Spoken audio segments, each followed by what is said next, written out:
Alright, welcome back to another Cortec Gaming and PC, or if you've never been to the channel, welcome. Today we're going to be showing you guys how to install a RAM kit. At this point, we already have a cooler. You might not have a cooler in most common cases, but if you do an upgrade, you'll have a cooler. We have these things where we call RAM DIMM slot. This is where your RAMs are going to go. Pull these latches all the way down. Most motherboards will only pull on one side. If your motherboard does pull on the other side, please do so. Most motherboards won't pull on both sides, but mine only does on one. And then you can see that there's like little notches on the middle on the motherboard.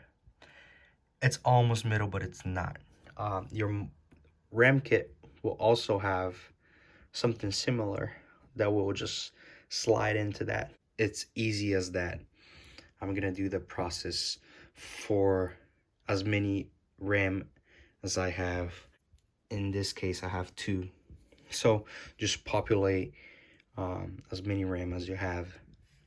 It's that easy, guys. So I'm gonna bring the mic closely so you guys can hear it. What you're gonna do is equal pressure both sides, and then a click. That's it. That's a good click right there. And then you can even try a little bit harder, but not too hard. If it doesn't go any further, you've secured it. Trying to do this one-handed is pretty hard, guys. Don't judge me. Align it. Push and a click. That's it. This is in. All right. That's how you know it. And then just, if you don't know for sure, just try to squeeze a little bit more, but if it doesn't go, that's how you know it's in. Thanks very much for watching. If you like this video, hit that like button, comment down below, and subscribe.